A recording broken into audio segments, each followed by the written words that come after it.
Welcome to cooking update. இன்றைக்கி இட்லி தோசைக்கு ஒரு சைடிஷ் பார்க்கலாம். ஸ்டவ்வை ஆன் பண்ணி குக்கரை வச்சு 2 கரண்டி எண்ணெய் ஊற்றி கடுகு, வெந்தயம், 2 வரமிளகாய் போட்டு ஒரு பெரிய வெங்காயத்தை போட்டு நல்லா வதக்குங்க.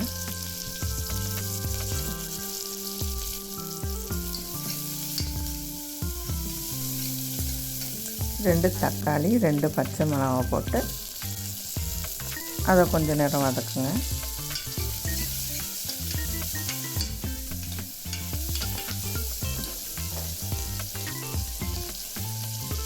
ஒரு கொத்து கருவேப்பிலை அதையும் அதோடு சேர்த்து கொஞ்சம் நேரம் வதக்கிட்டு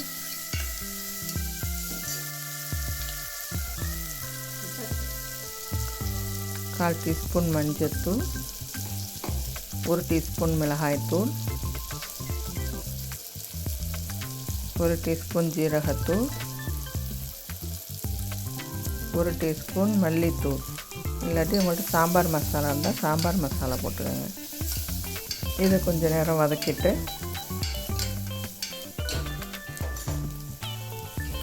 இதோட 2 கத்திரிக்காய்,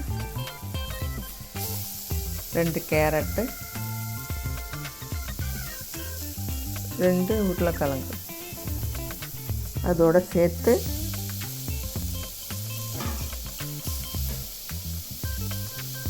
கொஞ்ச நேரம் நல்லா வதக்குங்க.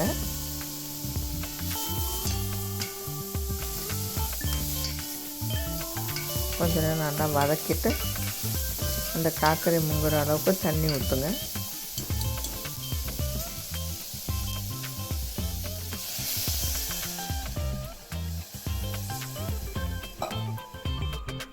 ஒரு டீஸ்பூன் உப்பு, 1/2 டீஸ்பூன் பெருங்காயத்தூள். இதை நல்லா மிக்ஸ் பண்ணி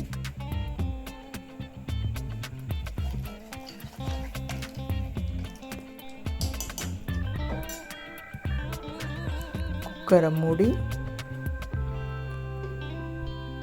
3 விசில் வர வரைக்கும் வேகணும்.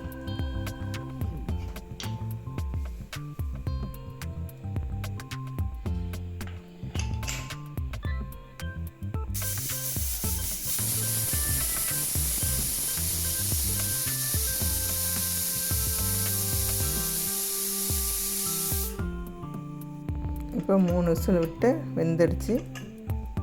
திறந்து பார்க்கலாம். இப்போ நல்லா வெந்திருக்கு காக்கரையெல்லாம். இதை நல்லா மசிச்சு விட்டு இட்லி, தோசை, சப்பாத்திக்கு சைடிஷாக தொட்டுக்கிறதுக்கு ரொம்ப நல்லாயிருக்கும். இதை ஒரு வாட்டி நீங்கள் ட்ரை பண்ணி பார்த்துட்டு எப்படி இருந்துச்சுன்னு கமெண்ட் பண்ணுங்கள்.